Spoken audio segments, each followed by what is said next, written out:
the alien, letting the targeting system beep, even as he shut off the safety and fingered the trigger. What he was. He launched 2 grenades at once before taking off at a run again. Fernando staggering, but close on his heels. The insurance was there, though. The Predator almost made it off the roof to another when the grenades hit, blowing up the ground beneath his feet. As it leaped into the air, trying to minimize damage, and whirled toward a nearby tree, trails of automatic gunfire flowed through the air all remaining around. Guard. Harrigan thought for sure it would be hit multiple times, but it landed with barely a grunt and glared back. He did not throw it at the scanned guard, the area below or where at the big police alien, and armed civilians or at had formed a Chiba, line, who was too well hidden behind his inhuman shield. Harrigan lined it up in his sights again, preparing to use the second grenade launcher's contents. To the Nightmare Kid. Automatic fire tore up the The young edges of alien roof, caught it, but the twisted, was at an biting angle down where on the police gun and arm of the civilians distracted couldn't see much Chiba, of it from the ground, and then turning as their more, fire tore and up the using edges that of the knife, roof and the ceramic using tiles it and thatch, with the ferocity doing of a the warrior, alien no harm. using it with the precision of a butcher. No.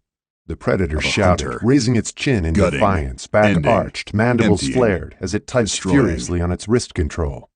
Chiba tried to scream, but there was not enough of his throat realizing left what for that meant. There was no air in his ruptured It was lungs. arming the bomb. There was nothing left of him or for him. He called to Fernando, and the alien even as he stepped took off aside to put distance to let between the heavy himself body and the fall. alien. Then the air shimmered The guard ahead, flung and his 4 weapon predators away, appeared, got to his spears in knees, hand, and begged for eyes mercy that narrowed was with not determination, his. mandibles Fix flaring, slapped away the and marched bleeding toward him. hands and chopped him across the throat. We die. Then he fell back Fernando onto the floor, shrinking back and halting his steps, nearly gone. uncertain.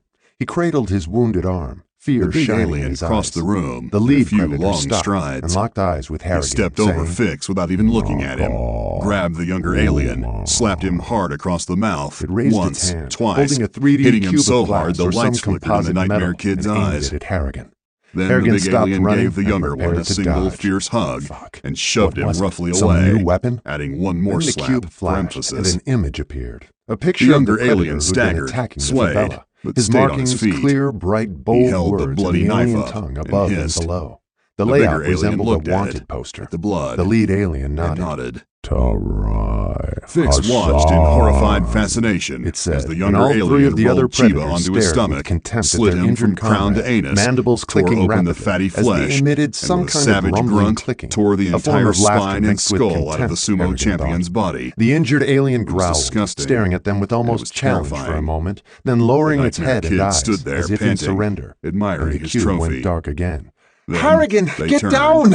and looked Rios down called. at Fix. As Harrigan looked back to see the police and There was civilian absolutely line nothing redistributing Fix could themselves do. to positions where He had all barely 4 outfought the predators younger were in one, range. and the Harrigan adult was turned so and far raised a beyond hand. his skill as to be No, absurd. wait.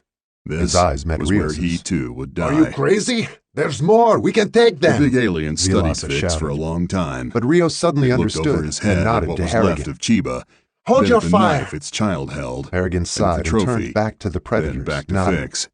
He's all And yours. gave him a single small The predators' nod. search party quickly surrounded their wounded After a comrade, moment, stripping Fix away his returned the weapons nod. and securing him with some sort of Warrior to restraints, warrior. then grabbing him by the Parent arms to lift to him. parent. 2 whirled him around He and lay led there him back and toward watched where the they'd aliens appeared, move to up the hill elevator near shaft, the remains and of then some jumped shacks. down to where the sound of The lead screams predator could still be clicked, heard. mandibles crossed, and nodded to It took Harrigan. Fix a long It looked time to get to his almost like feet. respect. It took him nearly an hour to figure out how to open Chiba's safe. As The it alien turned said out, warmly, it was a as with biometric great scan. respect. A full palm print was all it took, and the aliens had Harrigan left did Chiba's his best hands to repeat nicely back, and intact. nodded.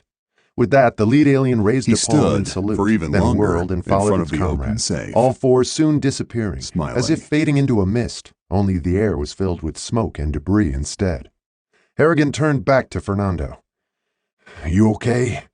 Fernando nodded weakly, bleeding heavily, but keeping conscious. What happened? He was wanted, a criminal, Harrigan explained. Wanted by us, for sure, Vilasa said, as he and Rios hurried up the hill to stand beside Harrigan and Fernando. His own will punish him in their way, Harrigan explained, realizing his understanding was more intuitive. He hadn't understood the words, but somehow the meaning still reached him. Rios glanced around them at what was left of the ruined favela. What a mess, she said, shaking her head. Think they'd fix this? Harrigan laughed. I think the rest is up to us. Fernando grinned, hopeful. So, now you take me to City of Angels? Harrigan grunted. Are you sure you want to leave all this excitement behind?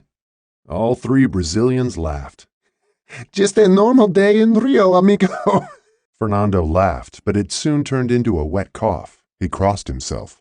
If only that was a lie, Rios added. Harrigan joined them then in laughing. Let's get you some help, hero, Harrigan said, clapping Fernando on his good shoulder as ambulances began joining the other vehicles at the base of the favela. Fernando beamed proudly, and they all started down the hill together. Recon by Dayton Ward. Quang Tri Province, Vietnam. January 1968. Sergeant Daniel Rowland ducked and sprinted to his left, bullets chewing into the mud behind him. He threw himself against the trunk of a wide tree, forcing himself to take slow, deliberate breaths. M16 and AK-47 rifle fire pierced the air around him, punctuated by the occasional bark of the shotgun carried by his teammate, John Coffrin. Cries of pain erupted from somewhere over Roland's shoulder, and he shifted his position for a better look. Voices to his right indicated where members of his team were reacting to the ambush, seeking whatever meager cover they could find. 2 figures scrambled behind a fallen tree to his right, and he saw the barrel of Coffrin's shotgun as the other man angled for another shot. A native of northern Maryland, the young Marine had been a shotgun aficionado his entire life, and preferred it to an M16, which was fine with Roland. At close range, the Remington 870 in Coffrin's hands could be devastating, and Charlie was plenty close. "Roland, you okay?" The shout from Coffrin drew fire from the jungle somewhere to Roland's right. Pushing his soft-brimmed jungle hat farther back on his head, he aimed his M16 in that direction and emptied the rifle's magazine, uncertain as to whether his rounds were finding any targets. Feeling the weapon's bolt locked to the rear, he ducked back behind the tree. "I'm good," he shouted, dropping the spent mag and fishing a replacement from the pouch on his equipment harness. He jammed the new magazine home and chambered around. Shifting his position for a better look, he scanned the bush in search of threats and gave thanks to the hillside at their backs. That would reduce the likelihood of ambushers slipping in behind them, and they'd already cleared the bunker hidden there, so no surprises would be coming from that direction. Still, Roland knew the longer the firefight dragged on, the better the chances of Charlie getting reinforcements. The repeating metallic snap of an AK-47 on full auto erupted from the undergrowth somewhere very close, and Roland crouched lower as several rounds chewed into the other side of his tree. "Scotty, how about it?"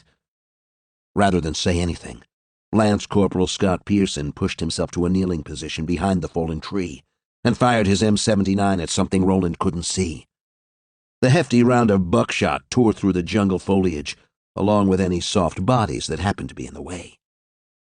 Now we're talking. Hearing yells of alarm in the wake of the shot, Roland aimed his M16 toward the voices, unloading another magazine.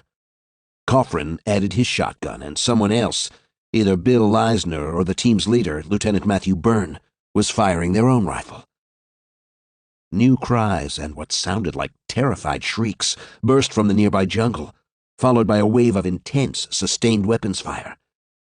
Roland hunkered down behind his tree, but after several seconds he realized none of the fire seemed aimed in their direction. What the hell? To his right, Coffrin and Pearson rose from behind the massive log that was their makeshift shelter, aiming their weapons toward the source of the gunfire. Pearson let loose with another buckshot round from the M79. With practiced ease and confidence, Pearson dropped the spent shell from the grenade launcher, replacing it with another round in quick fashion, while Coffrin provided covering fire. Then Coffrin recoiled, dropping to the ground as something bright and yellow-green tore through the underbrush and slammed into Pearson. There was time for Roland to register that the shot, whatever it was, passed completely through the other man before the grenadier lurched backward. Pearson's arms flailed as he fell to the ground. "Scotty!" Shouting toward his friend, Roland divided his attention between Pearson and Coffrin, scanning the tree line, looking for the source of the shot, but saw nothing. Further back in the jungle, he still heard frantic cries and AK-47s firing as though in every direction. Then, everything went quiet. No gunfire, no voices, nothing. The abrupt, surreal change was enough to make Roland and Coffrin exchange befuddled looks. Shrugging, Roland moved from behind the tree, his M16 leading the way. Coffrin mimicked his teammates' actions while making his way to the fallen Pearson, who lay in an awkward sprawl, his rucksack arching his back. Beyond them, Roland saw Corporal Bill Leisner rise from where he'd been lying prone in a small depression. Damp mud and a few leaves clung to his dirty uniform. "Where the hell did everybody go?" asked Leisner. Unable to answer, Roland simply shook his head. "Pearson's dead," reported Coffrin, gesturing down to the body of their friend. "Don't ask me how." That was obvious to Roland even from where he stood. The man's eyes were open in a fixed expression of shock, and the wound in the center of his chest, surrounded by blood and blackened skin and muscle tissue, was at least as big as his fist. Cradling his M16, Leisner stepped around the other two Marines. "Where's Byrne?" For the first time, Roland realized he hadn't seen or heard Lieutenant Byrne since the beginning of the skirmish. "Sweep the area! Find him!" From his vantage point, camouflaged within the thick canopy of the tree branches high above the ground, Nukmechi watched the final movements of the fierce skirmish taking place far below him. The two groups, one far outnumbered by the other, had ceased firing their weapons, and the larger contingent moved deeper into the jungle, its numbers greatly reduced both as a consequence of the fight as well as his own influence. Heat signatures generated by the bodies of the combatants and picked up by his biomask's visual sensors told Nukmechi that the smaller cluster of fighters now numbered 3.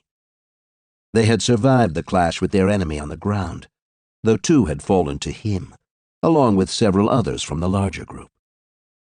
In truth, he could have taken all of the combatants with little effort, but there was no sport in that. Besides, a simple hunt was not the purpose of his visit. That might come later, provided the current circumstances didn't change to any significant degree. He regarded the skull in his hand, still covered with blood and remnants of tissue from his quarry's body. Cleaning and polishing it prior to adding it to his small yet growing trophy collection would have to wait. Only with great reluctance did he set aside the skull, perching it atop a branch just above his head. As for the others he had taken, Nukmechi disliked the notion of leaving them for the local animal life to consume. He would return for his trophies before departing this world, if at all possible. With slow, deliberate movements, Nukmechi checked the wounds he had sustained while on the ground. Removing his left hand from his side, he saw that the bleeding there was slowing. Despite his cloak, he was unable to avoid being injured by the human's projectile weapons. Vital organs appeared to have been missed, but the injuries to his torso and legs still required attention, if for no other reason than to prevent infection. His leg injury would be simple to treat, if painful, but he would need to remove the projectile from his midsection. His movements might be hampered in the short term, though it was nothing he could not endure. His equipment was another matter. The power cell for his cloak had also been hit, and now the shroud only operated in intermittent fashion. Continuing to use it in its damaged state might draw more attention than if he simply moved without it, so Nukmechi opted to deactivate it. From this elevation, he could escape detection with greater ease, but attempting to stalk the humans would prove problematic. On the other hand, this new limitation would increase the challenge as he carried out his mission. It was not Nukmechi's first visit to this planet. Many cycles ago, as a young, unblooded Yaucha, he had accompanied his father and older sibling to hunt. The choice of location was altogether different in both terrain and temperature, and the indigenous weapons and technologies had been somewhat less advanced. As now, though, the humans tracked and killed during that previous hunt were caught up in the grips of their own conflict, albeit on a much larger scale in terms of numbers and the level of wanton violence and destruction.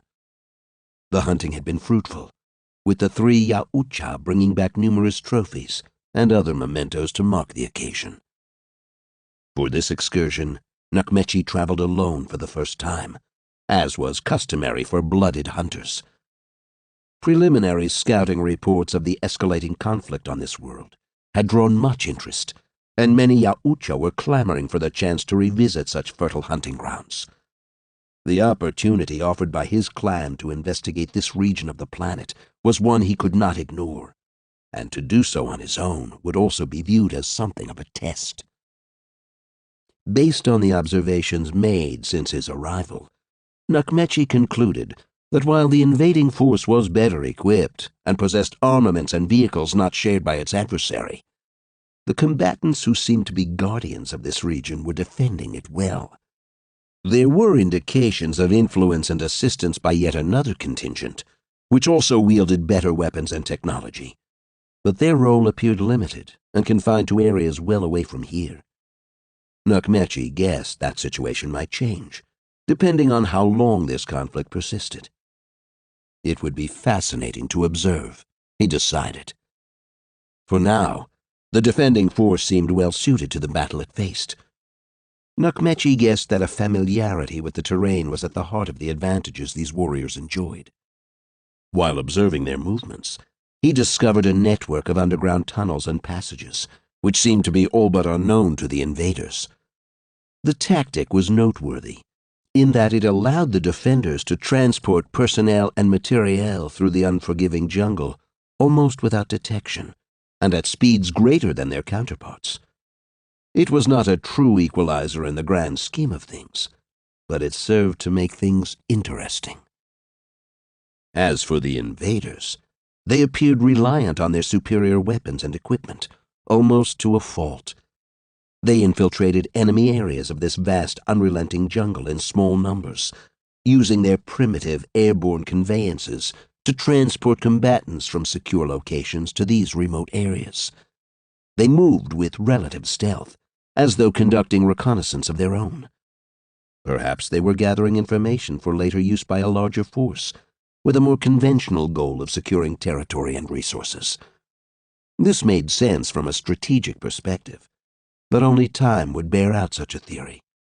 Time Nukmechi did not possess. Below him, the humans from the smaller group were gathering around the remains of their comrades, doubtless attempting to deduce what had happened. It had been a simple matter for Nukmechi to identify the leader of each group and remove them from the equation, allowing the remaining combatants to process and adjust to the change in status quo, so that he could study their reactions. This activity was not a component of his mission parameters, but remained within the acceptable sphere of deviation. Such opportunity could not be forsaken, particularly if it provided valuable insights about the object of a hunt. What would they do now? Staring down at the corpse, it took Roland an extra moment to ensure himself that he was in fact looking at the remains of his patrol leader, Matthew Byrne. The brass bracelet on the lieutenant's right wrist, a gift crafted from old shell casings by a Montagnard villager, was a better identifier for Byrne than the man's own face, which was all but unrecognizable, owing to the complete lack of a skull. It, along with the entire spine, appeared to have been cut or pulled out by some measure of force. How was that even possible?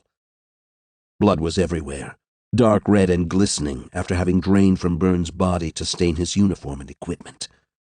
The stench of loosened bowels and bladder was almost overpowering, and Roland forced himself to breathe through his mouth. Reaching for the M16 lying on the ground next to the lieutenant's right hand, he inspected the weapon. He never got off the first shot. He ejected the full magazine, sticking it in the pocket of his drab green uniform blouse. "The gooks did this?" asked Corporal Bill Leisner, who along with Roland served as one of the team's riflemen. Roland heard the uncertainty and fear in the other Marine's voice. "Who else?" Even as he asked the question, Roland shook his head. "What I don't get is how. We were out of each other's line of sight for what, a minute?" Unable to look away from Byrne's mutilated form, he instead studied the extensive damage inflicted upon the lieutenant's body.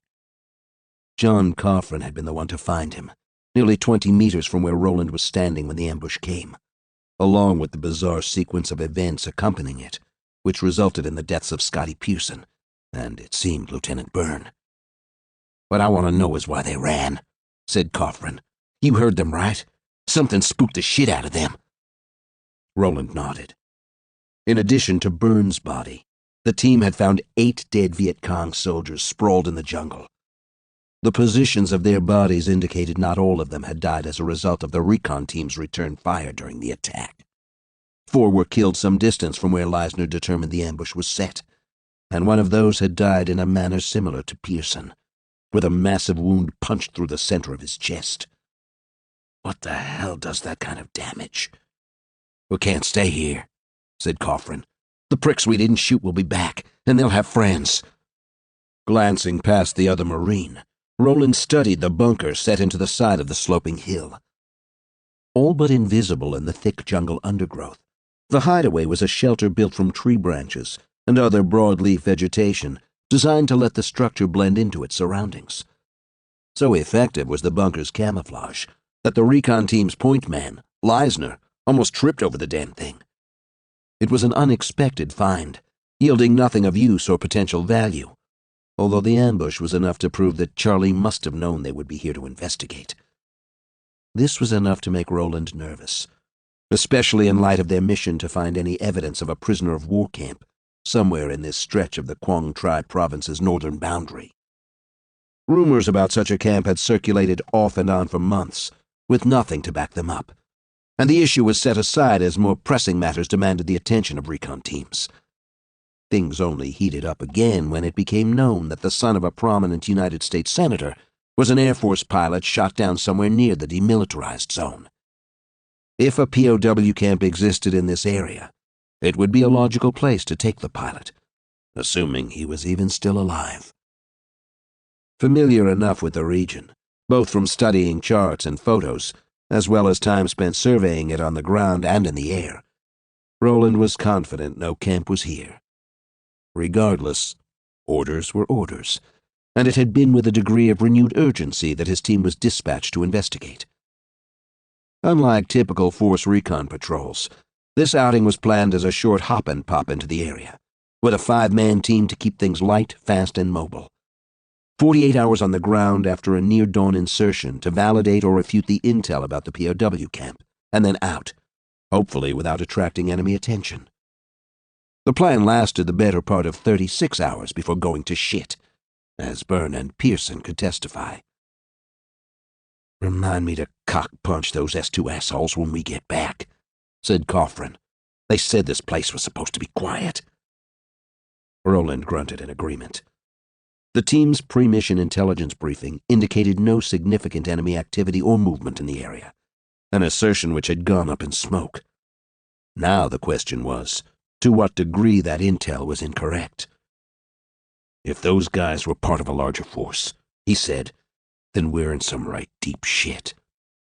Coffrin replied, "Neck deep, and with raging hemorrhoids." He was busying himself with finding room in his rucksack and pockets for the extra magazines he now held. Both he and Roland, along with Leisner, had divided the remaining ammunition carried by Byrne and Pearson. Coffrin had taken the extra step of burying the dead men's weapons and other equipment that was of no further use. "I think we got lucky," said Roland. "If they really knew we were coming and had time to plan, they'd have set up a larger ambush and cut us to shit."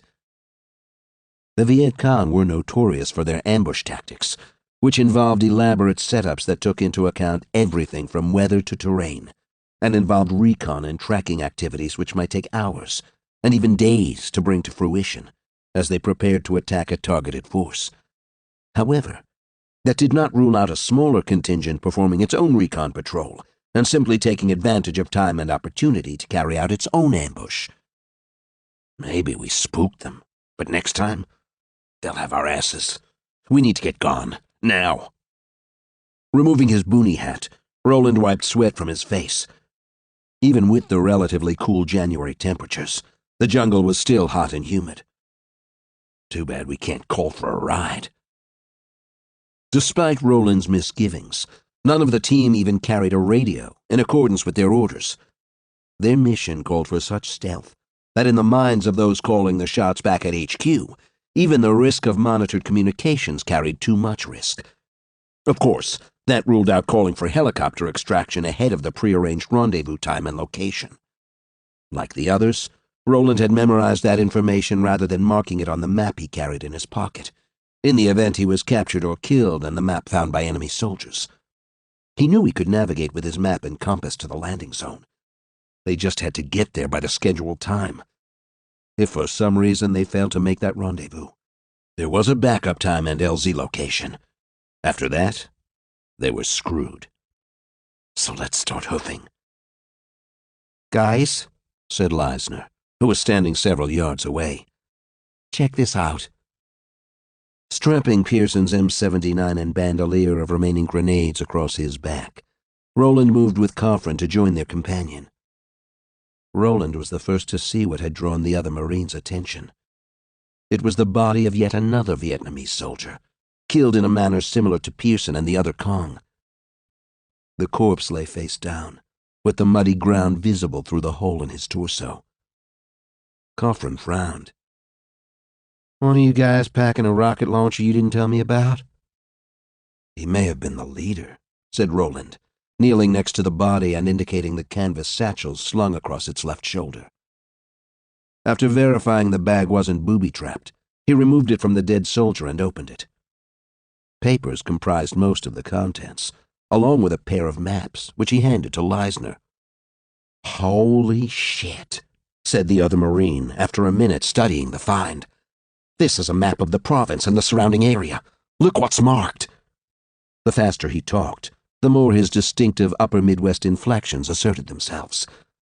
Leaning for a closer look, Roland recognized several terrain features, as well as Vietnamese and American military bases in proximity to the demilitarized zone.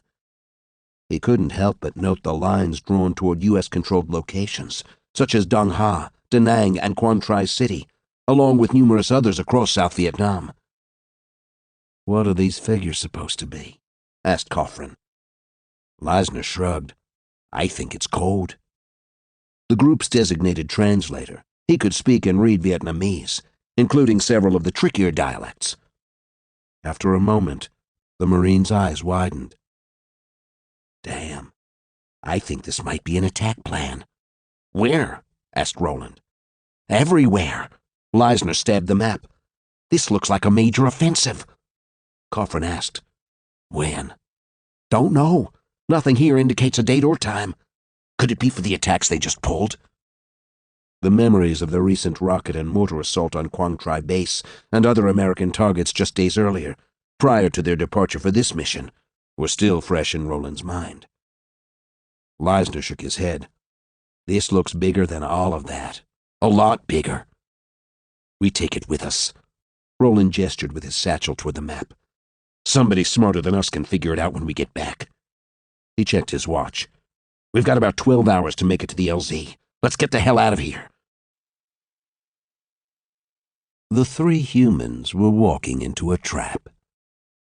Looking high above the jungle floor, and using both the now fading darkness and the thick tree canopy for concealment, Nukmechi watched the genesis of the attack as it evolved.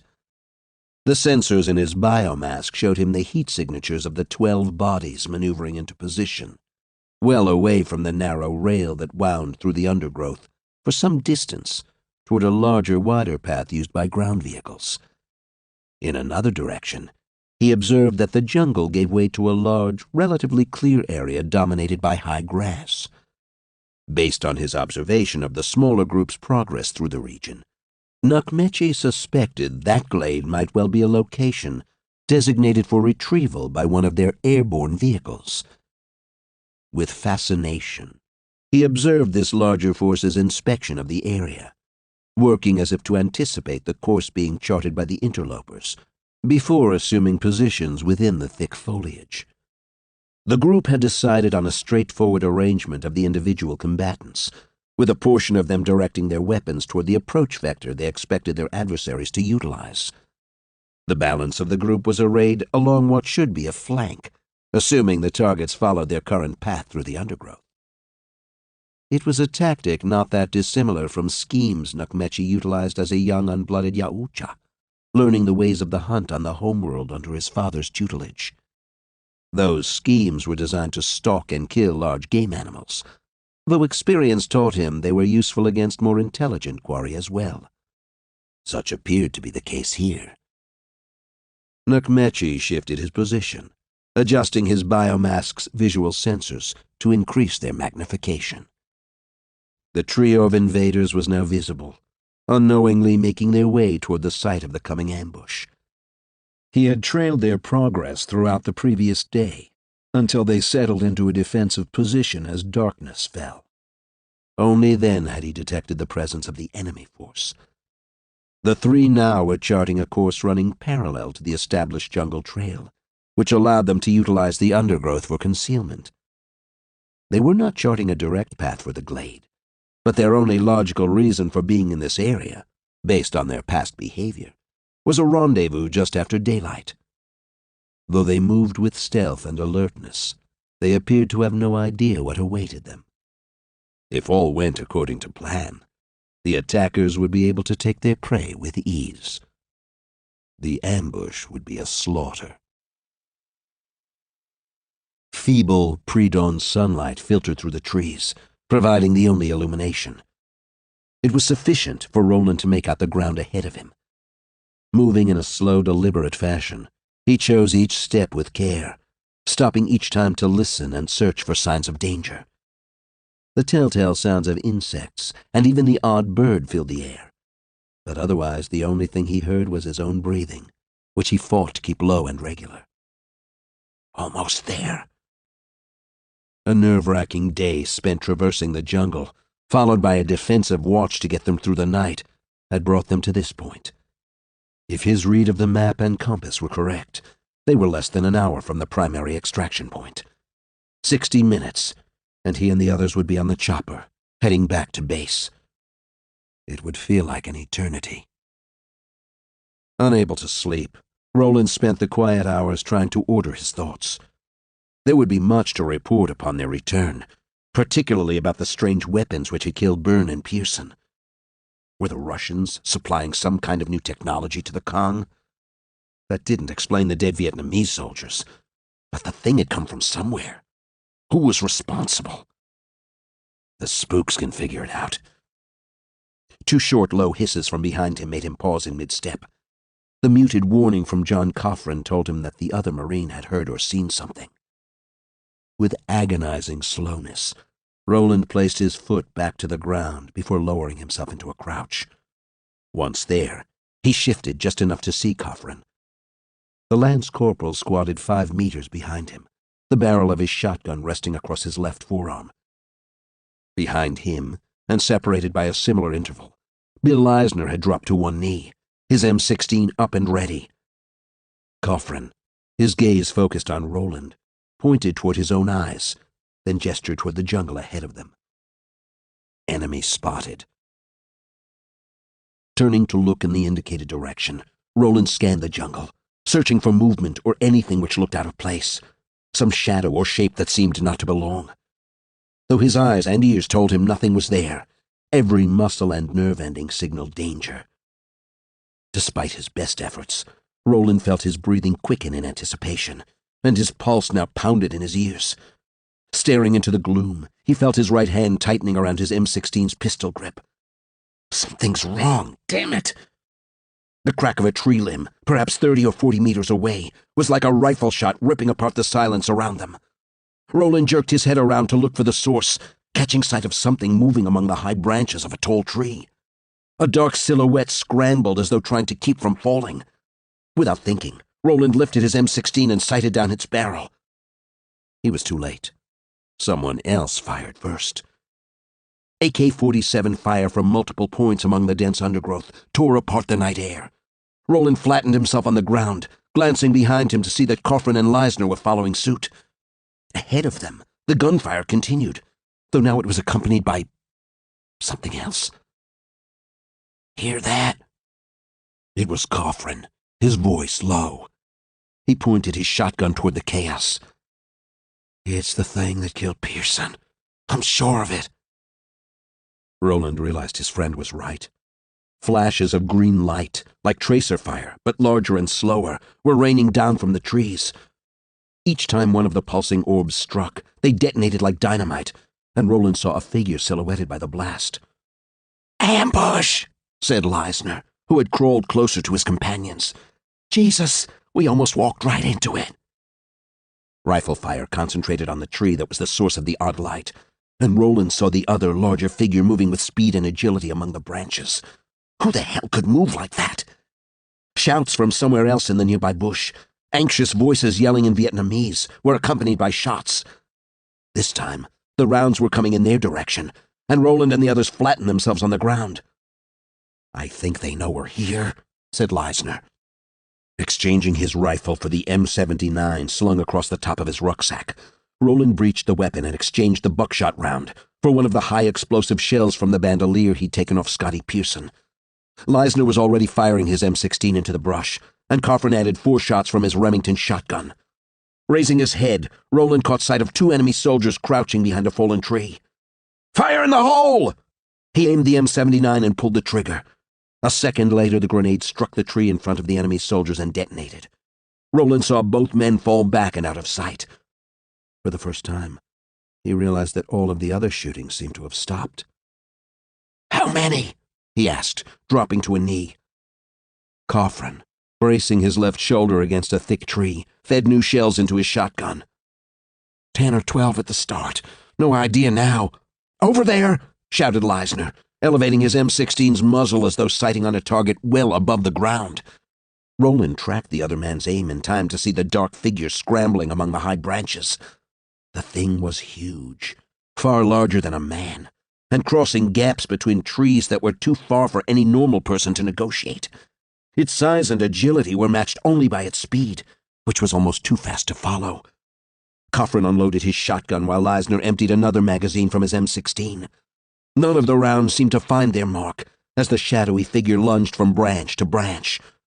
Reloading the M79 with the buckshot round, Roland shifted his aim just as the thing stopped less than 10 meters away, and he saw something on its left shoulder pivoting as though aiming in their direction. "Look out!" The warning came too late as a blob of green energy spat forth from the odd device, striking Leisner and driving him backward.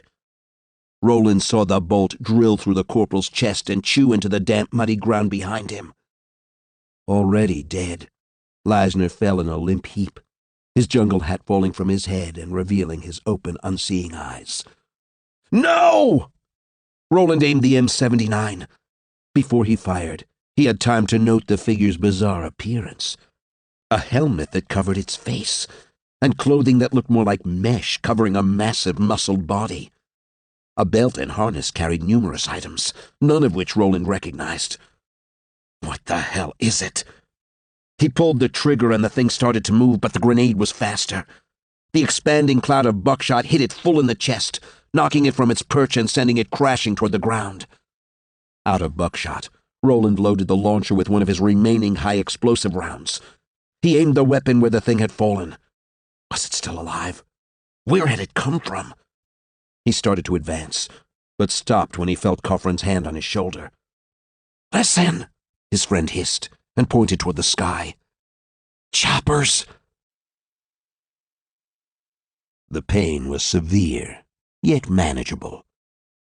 Nukmechi rolled onto his side, every movement a small agony as he took stock of his condition. The swarm of projectiles had inflicted several wounds across his torso and extremities. His biomask remained functional, allowing him to see the 2 remaining humans plunging deeper into the jungle. Judging by their movements, they were discarding stealth in exchange for speed while seeking escape. In the distance, Nukmechi heard the familiar sound of human air vehicles, drawing closer with each passing moment. He cursed his carelessness. Spotted by one of the soldiers lying in wait to ambush their adversaries, he was left with no choice but to neutralize the humans. What he had failed to anticipate was a tree branch that was insufficient to support his weight. Its breaking had drawn the attention of the entire party, and without his cloaking shroud, Nukmechi was forced to protect himself. He had taken most of the ambush force, with the others killed by their adversaries. That his kills were born of necessity rather than sport was disappointing. There were the 3 last remaining humans, but his chance to take them was fading. They, at least, might provide one last challenge, but was he up to the task? A drug from his medikit provided a powerful stimulant and helped keep his pain at bay, but healing his wounds required the resources aboard his ship. Returning there would likely mean giving up this final chance to take trophies. For a blooded hunter of any worth, there was only one choice. Pulling the incendiary grenade's pin, Roland threw it toward the center of the glade. The grenade disappeared into the tall elephant grass and began spewing yellow smoke, the color designated as the signal for their extraction. Within seconds, the cloud of smoke expanded and rose toward the sky. "Here they come," said Coffrin from where he crouched next to Roland in the tree line south of the clearing. Roland felt the first rush of relief begin to wash over him as he watched the first Bell UH-1 helicopter appear over the nearby trees and make a circuit of the area, flying low and fast. Its side door was open, and a gunner sat behind an M60 machine gun, aiming the weapon toward the ground as he searched for threats. If anything looked as though it might present a danger to the choppers, Roland knew the gunner would unleash the M60's fury upon the jungle below them. "Get ready." Wearing the M79 slung across his chest while he gripped his M16, Roland divided his attention between the trees behind them and the second Huey as it maneuvered into view. Unlike his companion, who had assumed an orbit above the landing zone to provide security, this chopper was making a rapid descent toward the clearing. Roland waited until the Huey was less than 20 feet above the ground to slap Coffrin's back. "Go!" Both men sprinted from the tree line and into the open. Roland counted the seconds as the chopper dropped to hover mere feet above the ground. The action of its rotor blades flattened the grass, providing a clear approach for the two Marines as they closed the distance. All other sounds were drowned out by the Huey's engine, which the pilot was already revving in anticipation of takeoff. Then Roland saw the bolt of green energy punch through Coffrin, never hearing the bark of the strange weapon that killed him. "John!" Coffrin, already dead, was falling to the ground as the Huey's gunner swung the barrel of his M60 to return fire, and Roland had to drop as a hellish torrent of bullets spat from the weapon towards something he couldn't see. Rolling away from Coffrin's body, Roland twisted around and came up on one knee, aiming his M16 back toward the tree line, just as another green fireball streaked across the clearing. The shot was off, but still close enough to graze Roland's left shoulder. Molten heat exploded at the point of impact as he spun and dropped to the grass. The M16 fell from his hand and he landed hard on the grenade launcher that was still slung across his chest, gasping as he felt what had to be a rib crack. He looked to the edge of the clearing in time to see the mysterious figure. The thing, emerging from the undergrowth 40 or so meters away. Even from this distance, Roland saw yellowish-green fluid draining from multiple wounds in its chest and arms. Whatever it was, it certainly wasn't human. It was like a nightmare come to life. The odd weapon mounted to the thing's shoulder swiveled to aim toward the sky. There was no time or chance for Roland to offer any warning before the weapon fired a stream of hellish green energy skyward. 3 of the shots struck the chopper, including one that hit its engine compartment, and the Huey exploded in midair, ripping itself apart as it lost all flight and plummeted in a flaming heap to the ground. It disappeared into the trees north of the LZ, where a second detonation released a roiling cloud of fire and smoke. Behind him, Roland could just hear the remaining Huey's gunner, shouting above the roar of the engine, "Come on, man! We've got to go!" Without air cover, the chopper was in greater danger of attack by ambush from the trees. Its pilot would want to get the hell out of here, and Roland knew if he didn't move, he risked being abandoned. Then the creature charged. Not as fast as Roland had seen it move earlier. The thing was still able to dodge the Huey gunner's renewed string of M60 fire. It released a guttural roar that Roland heard even over the chopper's engine, weaving and dodging the machine gun's bullets with uncanny speed. Roland ignored the gunner's shouts to get aboard, along with the pain from his shoulder and his injured rib. Every breath was like someone stabbing him in the side. Gritting his teeth, he lifted the M79. Without thinking or even really aiming, he pointed the grenade launcher at the creature and fired. The round landed short, perhaps 3 meters in front of the thing, but when it detonated, the blast was enough to knock the creature off its feet. Muscled arms and legs flailed as the thing dropped to the ground, hidden by the elephant grass. The Huey gunner raked that area with the M60 as Roland turned and ran for the chopper's open door. He stopped short as the other man was thrown backward by another of the green bolts, his body sailing through the open door on the helicopter's far side. In the cockpit, the pilot's expression turned to one of horror, before the entire side of the canopy disappeared in a burst of fire and glass that was whirled about by the action of the Huey's rotor blades, and Roland fell to the grass to avoid being struck by shrapnel. A third round from the bizarre weapon ripped through the chopper's cockpit, killing its co-pilot while Roland could do nothing but watch. A shadow fell across the grass in front of him, and Roland rolled over to see the creature standing above him. The thing was massive, its hands terminating with oversized claws which were not at all human.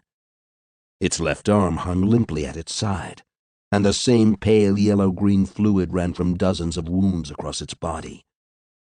Even the strange helmet it wore to shield its face was marred, likely peppered with shrapnel from the grenade. Its breathing sounded as though it might be labored, and while it looked capable of killing him with little effort, Roland sensed no real malice from the creature. It was studying him, as though he were nothing more than a lab specimen, or even an insect.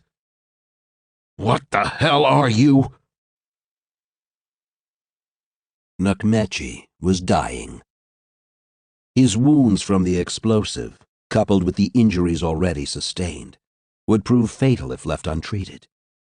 That much he had learned from his ship's automated medical equipment. Honor precluded him from using those same facilities to heal his failing body.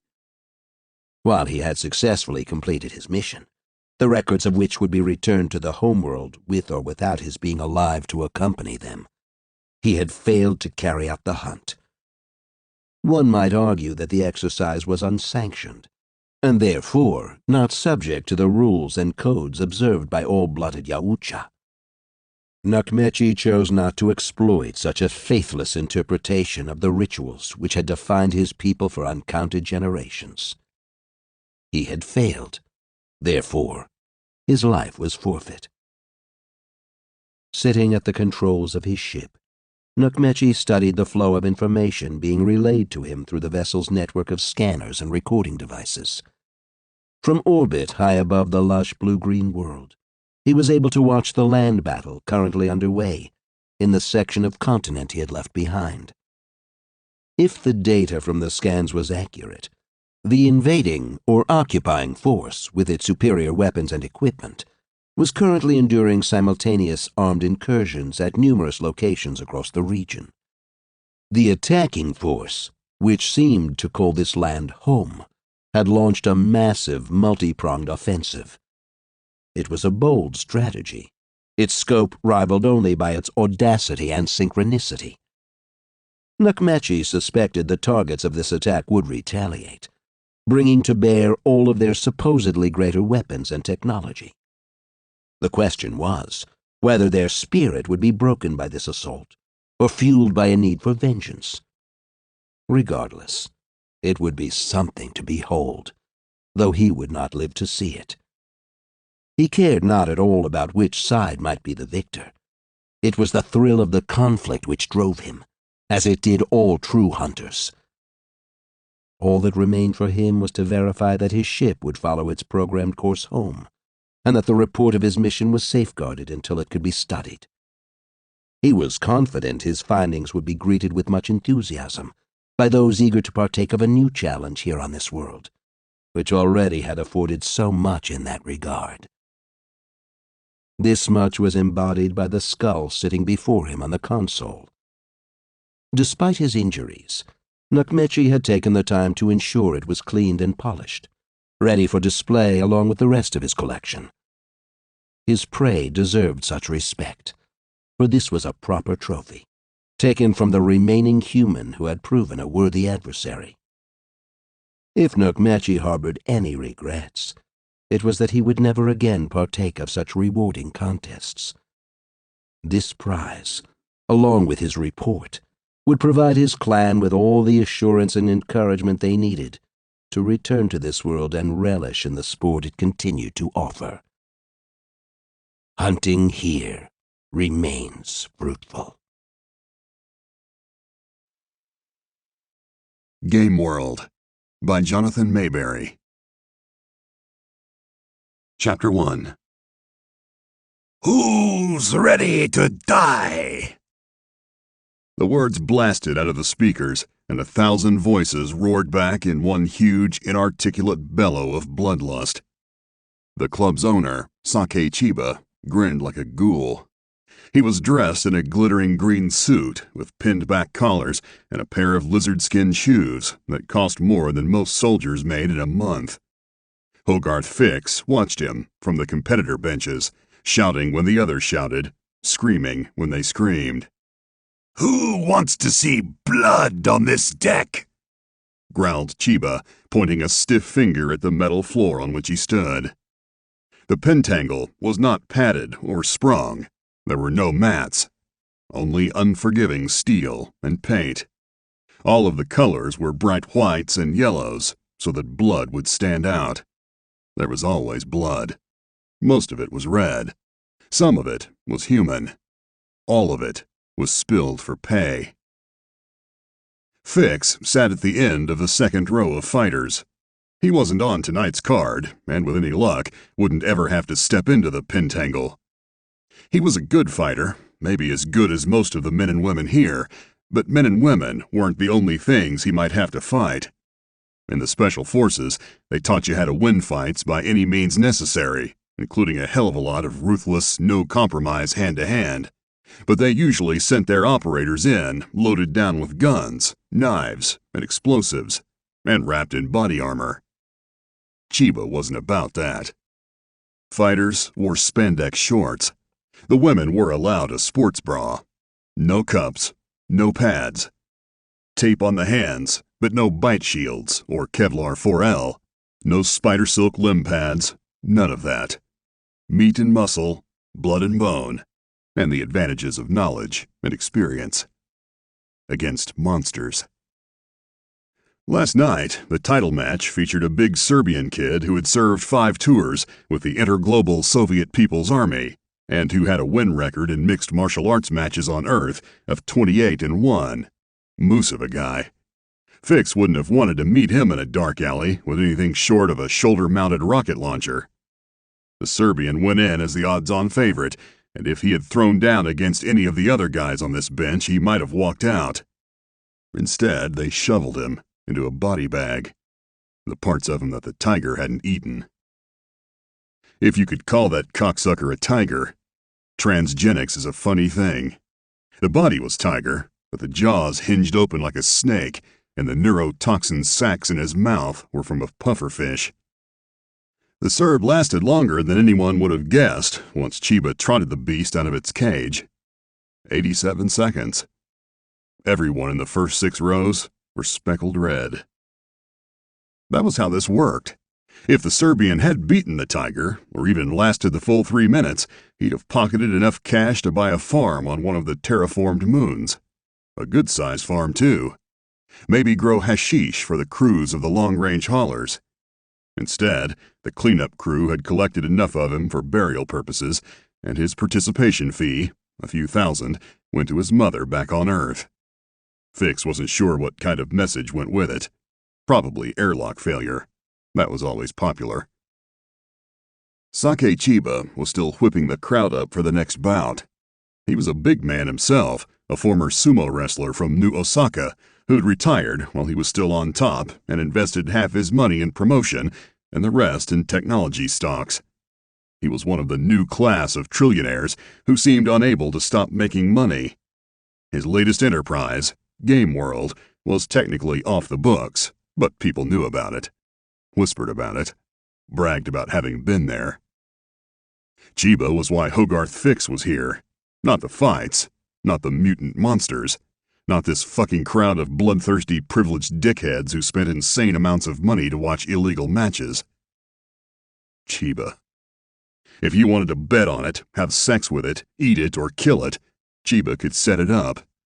And because Game World was in the Rocks, a part of the asteroid belt between Mars and Jupiter that had questionable territorial affiliation, he got away with it. That was going to change, Fix promised himself. And when it did, Chiba was going to the mat, and Fix was going to stroll off with enough money to make sure his kids never had to want for anything. Not ever again. Not after this. Fix watched Chiba's eyes as he worked the crowd. The man fed on this. Not on the fun, not on the energy, maybe not even on the money. No, he was like a vampire. He fed on the adoration, and that's what this was. People worshipped him as the celebrity's celebrity. "Do you want blood?" demanded Chiba. People, some of whom were as rich as Chiba, were screaming hysterically, pumping their fists in the air, faces flushed red, eyes wild. One of them, the actress from London who was in those movies about the ice dancer on Europa, started the chant. "Blood! Blood! Blood!" The rest of the crowd took it up at once. "Blood! Blood! Blood!" Fix glanced around at his fellow competitors. 18 men, 11 women, 1 surgical hermaphrodite. 5 of them had won several matches here. This wasn't the Roman circus, as one of them had told him during training. Sometimes it was human against human. Sometimes the fighters on this bench won out against the trans-G animals. Helga, a troll-like woman next to him, had broken the neck of an orangutan last Tuesday. She still had bandages over the stitches, but she'd won, and when the bandages came off she swore to go back onto the floor to paint my name in the blood of anyone or anything they send out of the gate. "Take that to the bank, newbie." That's what she'd told him. The animals weren't the only things here that had paid a visit to their local Dr. Frankenstein. Helga's muscle mass had no origin in nature. The metal struts supporting the Mexican wrestler's back sure as hell weren't original packaging. But that wasn't something the Game World recruiters told guys like Fix. Not until they'd already signed on. Which meant that half the people on the competitor bleachers were as unenhanced as he was. The Mexican had talked about it with him the other night. "They need someone to die out there," he said philosophically, "because people don't come all the way out here to watch us thumb wrestle. You don't pay these ticket prices to see 2 knuckle-draggers batter each other to a split decision. Fuck that. You got to have something dead on the floor by the end of the night. Chiba's got a reputation to keep up. But screw it. Who wants to live forever, right?" That was how it was. Fix pretended to smile, faked his war chants, shook his fists, and felt his heart hammering against the inside of his chest. He had been a soldier for a lot of years, and a rough-and-tumble street kid before that. He'd killed, with guns and knives and his own hands, and he'd walked off battlefields littered with fallen comrades. But he had never, not in all his life, been this scared. Chapter 2. They didn't call Fix's number that night, or the next, or the next. "Don't worry," said Helga. "You'll get your shot, sweetie." "Can't wait," he lied. He was sure he'd told bigger lies than that, but he couldn't remember when. Life on Game World was strange. Long periods of calm and even some luxurious living, interspersed with intense workouts and shocking violence. Every day. This was day 16 for him. Most fighters, he learned, didn't get their first undercard match for a month or 2. There was that much competition to be noticed as having fought for Chiba. They called the dormitory the Box of Scorpions, which was a name that everyone seemed to think was stupid and juvenile, but no one could shake. It was mentioned in a lot of the press, and customers could even pay to bunk down with the fighters. A few, only the really tough ones, or the abominably stupid ones, paid to train with the team. Everyone else was scared off by the wording of the personal injury waivers. The fighters could choose to train at any time, never against each other, of course, but Chiba seemed able to tap an endless supply of willing sparring partners. Fix spent a lot of time watching the other fighters train, studying their moves, gauging their skill, calculating how much was natural talent, how much was learned technique, and how much came from actual experience. That was one of his gifts, perhaps his most useful one. He could read people.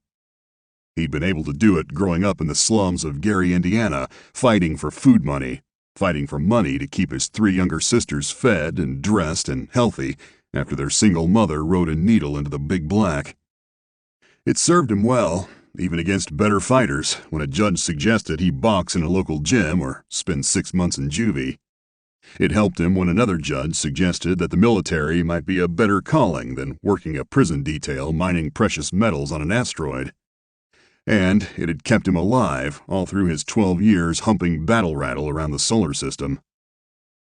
It had not, sadly, helped him figure out that his ex-wife had been sleeping with nearly everyone who had a dick, a pulse, and a good credit rating. That blindsided him, as surely as she'd been blindsided by an autonomous drive UPS glider. Life's a quirky bitch like that. On a busy Friday morning, he climbed into the sparring ring with a new training partner, a black guy with a shaved head and cat's eye implants that were supposed to psych people out. Fix rarely looked at an opponent's eyes. Bad fighters don't know where to look, and good fighters use their eyes to fool you. As Fix and his sparring partner, Owl, began moving around, Fix watched the other guy's body. They moved in a counterclockwise circle, Owl moving forward with a rocking motion, shifting weight between front and back leg with a lot of springy tension. He's either a jumper or a kicker, or both. Owl tried a few experimental jabs to try and provoke a counterpunch from Fix. That was telling. When Owl jabbed, there was nothing behind the blows. They were light and fast, but he wasn't even trying to hit. Not a boxer, Fix decided. A boxer who could kick moved differently than a kicker who could throw a punch. Boxers had pride in their jabs, and there was always something to them. There was often a momentary set of body mass to make sure all of the PSI went down the arm and into the other guy, instead of the way this guy did it. When Fix blocked Owl's jabs, the lack of weight placement caused some of the force to recoil against his own mass, and Owl rocked back each time. Fix filed that away. Sometimes a good boxer will pivot, even on a jab. Not a lot, but just enough and at high speed to make sure there was some authority to even the lightest punch. Couple more jabs and he's going to kick, thought Fix. A low, tight kick to the thighs.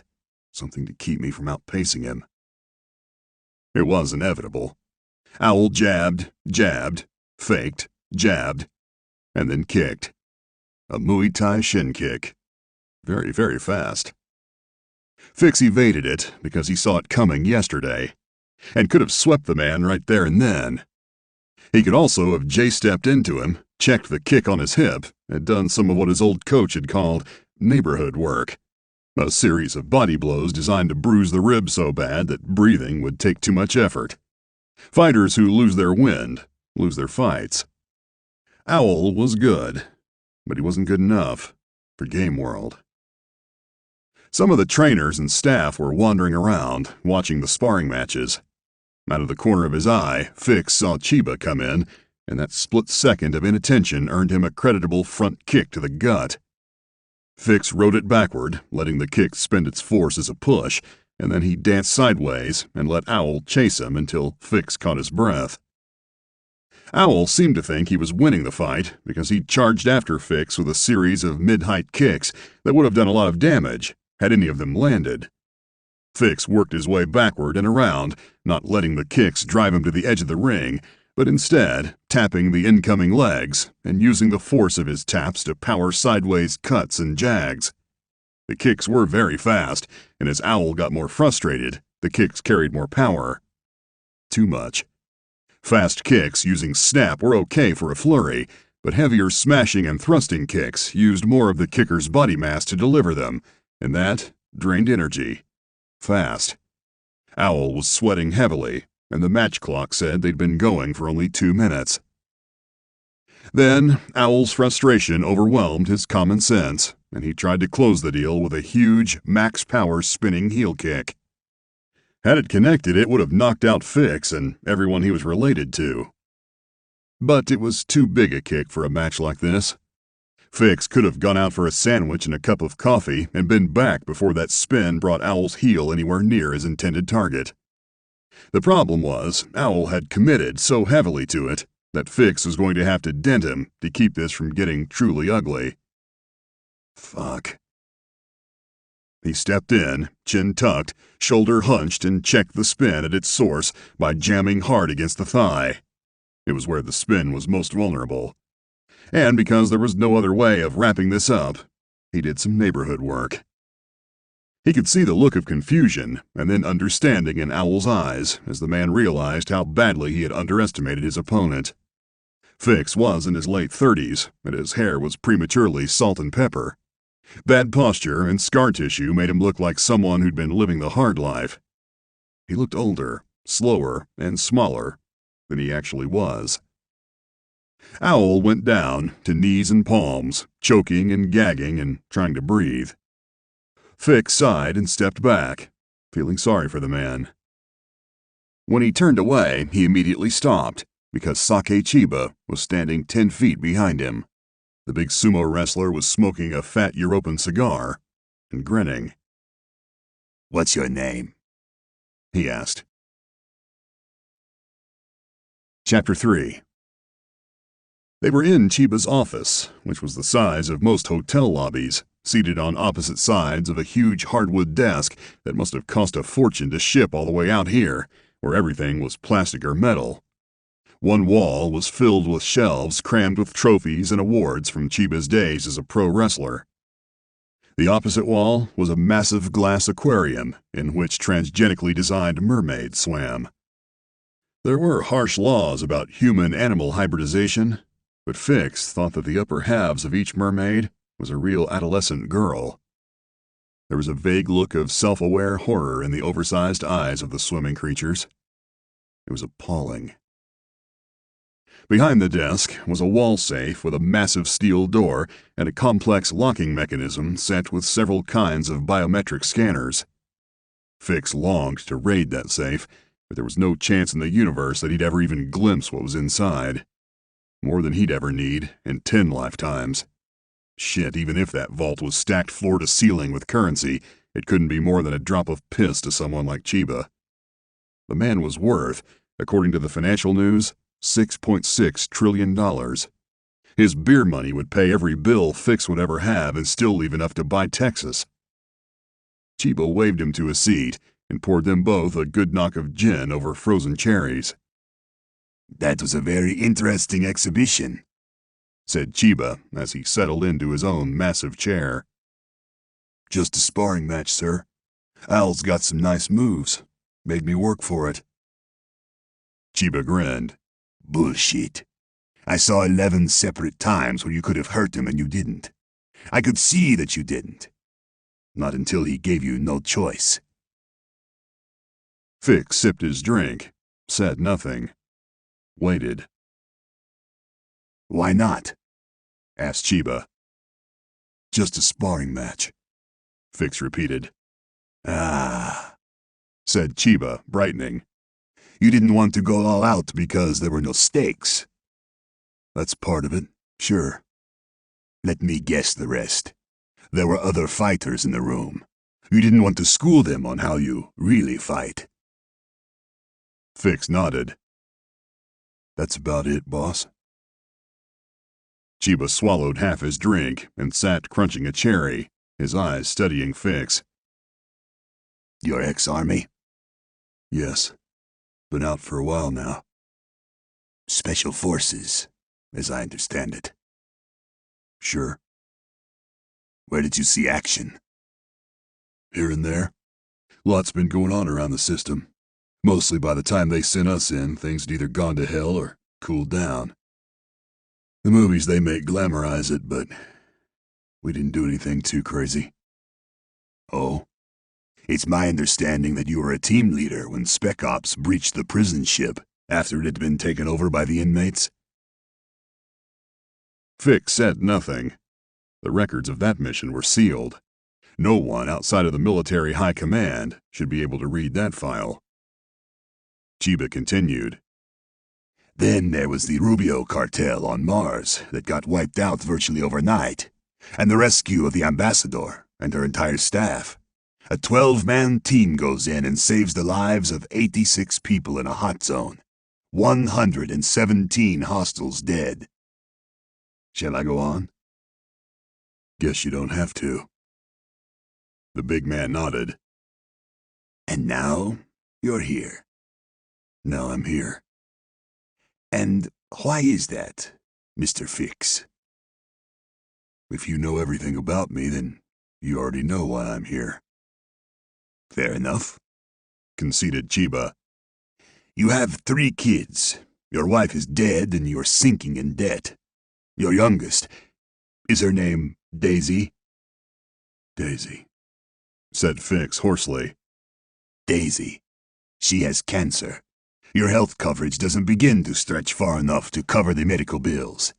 Not if you can get her into the new treatment program in Stockholm. You could never hope to beg, borrow, or steal that much money." Fix said nothing. "So, while I can understand what might have made you look in my direction, I am known as a generous employer and fight purses will stretch far enough to provide for your family. Why risk it? You can't earn enough money if you're dead." "Actually," said Fix, "I can." "Life insurance policy?" "Yeah, with an off-world danger clause. The way I figure it, either I earn enough and bring the cash home, or I die trying, and my estate planner and lawyer make sure Daisy and the other kids are taken care of. As long as I fight, I can't really lose." "You're not afraid of dying?" Fix was prepared to lie, because he lied a lot.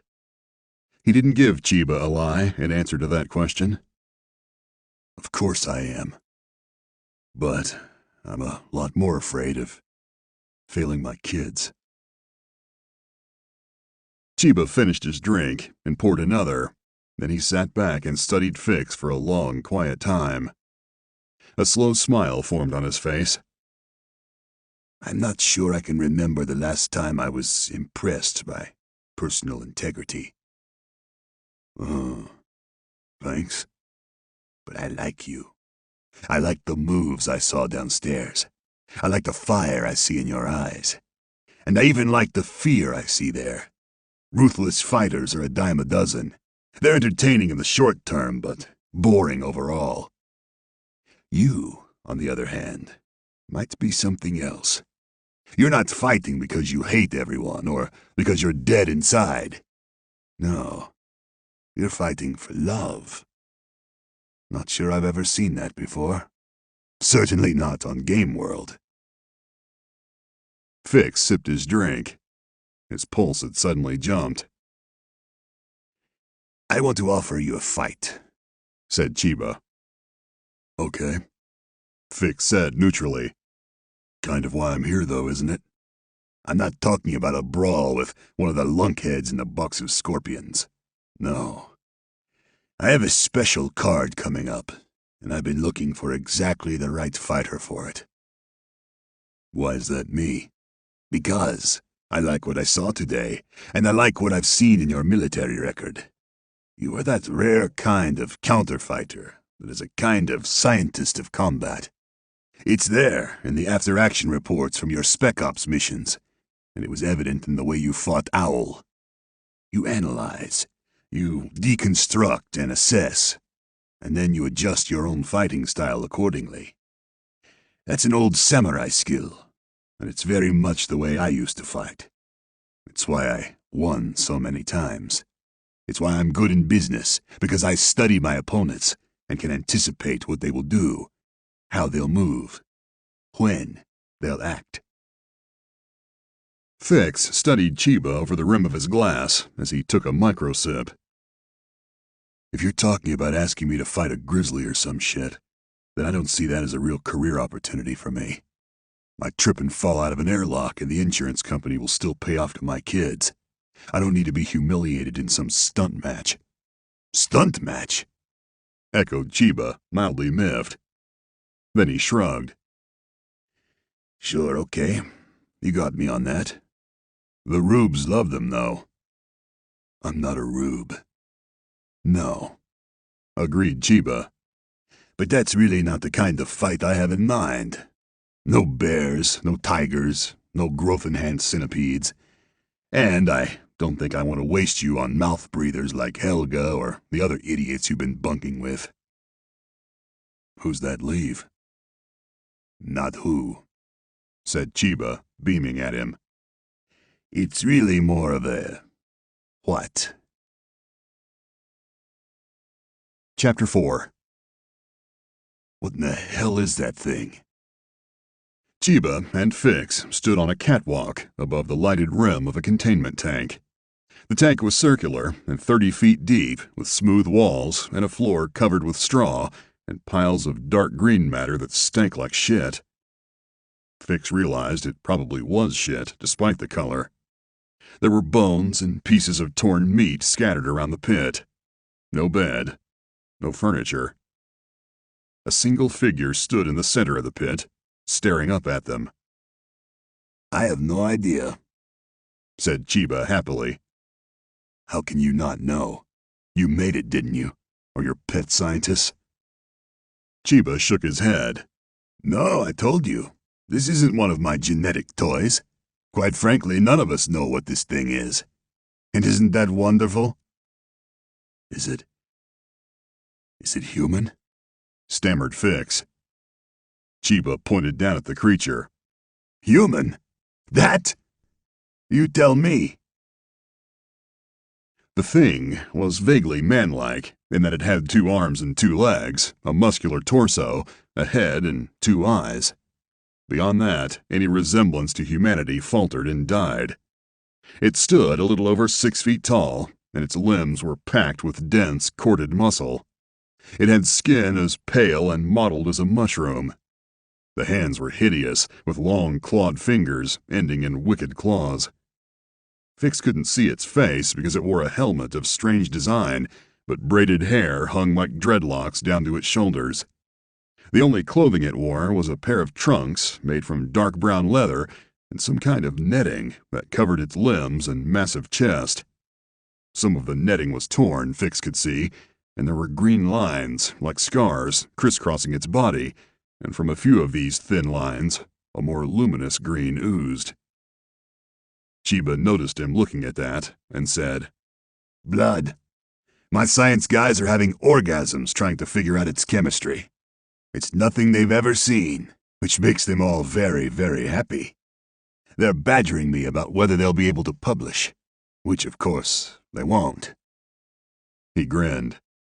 "Possession of an alien life form is illegal, even way out here in the rocks. It's one of the few things all governments agree on."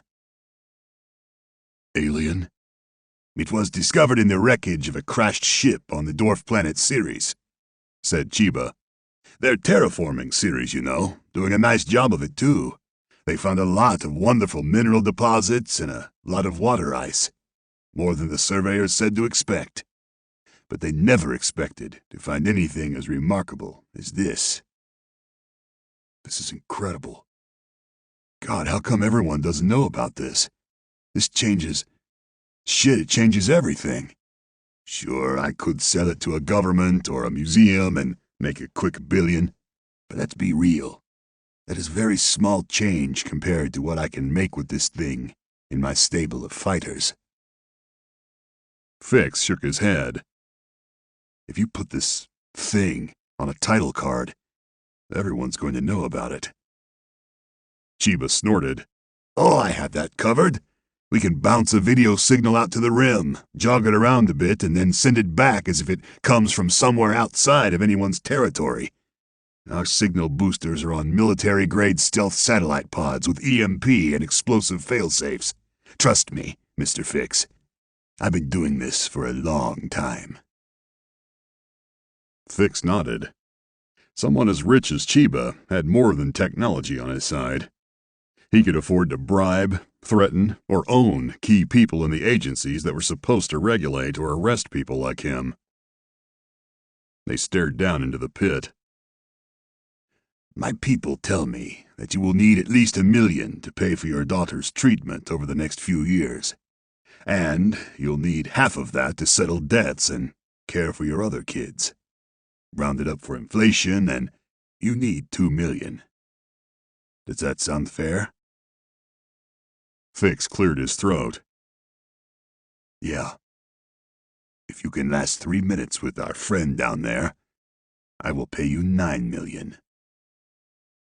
Fix wheeled around. "What?" "That is $3 million per minute. But here's the kicker, my friend. I want you both alive at the end. Hurt it, break it, I don't care, but I need it alive, because my molecular biologists have a lot of fun things planned with its DNA. What kind of fighter is it? I mean, does it have special skills? It has training, said Chiba. It moves like a warrior. It's incredibly strong and fast. It has excellent reflexes. And it is definitely a killer. Meaning, even badly injured and starving, it managed to kill 7 members of the crew of 11 on the salvage ship that found it. And since I acquired it, I've done a few experiments. With people? Not at first. Animals. A cougar, a mountain gorilla like that. People came later. Came and went. Our friend down there seems to enjoy extreme combat. It's one of his most endearing qualities. Has anyone come close to beating it? Chiba shrugged. In exosuits, with military-grade shock rods, yes. Otherwise, well, we're on the wrong side of the learning curve with him. His injuries are mostly healed, except for a few recent scrapes from our ongoing tests. It's worth $9 million to me to put him in a ring with a fighter with your skill set. Someone who can use his brains as well as his fists. $9 million is nothing to me, but it's everything to your family, Mr. Fix. And that makes this a fair contract. You are ready to throw your life away against transgenic animals or bio-enhanced fighters. This is single combat of the most basic kind. No weapons, no armor. Only whatever natural gifts you both bring into the pentangle. This will be the most important fight in the history of, well, fighting. This will be history. And win or lose, you're going to be the most famous warrior in the solar system. So, do we have a deal? The creature in the pit raised its head as if it could understand Chiba's words. The lenses on the helmet prevented Fix from seeing its eyes, but he knew if he could, there would be nothing there but hatred. He knew that his own eyes were probably filled with different emotions. Need. Desperation. And fear. Yeah, he murmured. Yeah, I'm in. Chapter 5. The prep work for the event took weeks. During that time, Chiba provided Fix with the best trainers, the best sports medicine people, the best food, and every luxury Fix might want. Fix turned down the prostitutes and the AI sex bots. He trained, and recorded long videos for each of his kids to try and tell them the things a father would.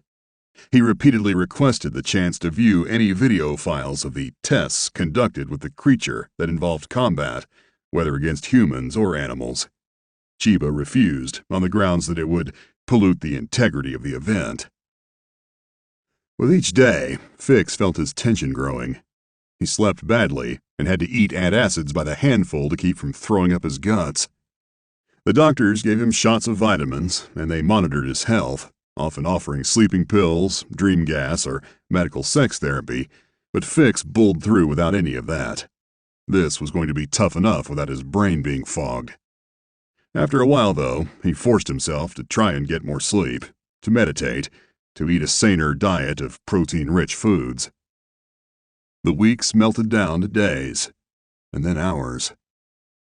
On the morning of the bout, Hogarth Fix woke from a terrible dream of running through a jungle being hunted by something that he could not see.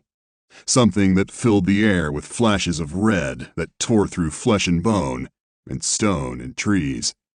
He ran past the bodies of every soldier he had ever known, and although many had died on worlds or moons far away from Game World, their bodies were all in the dream, freshly killed, slaughtered, skinned, hung up like deer carcasses after a hunt.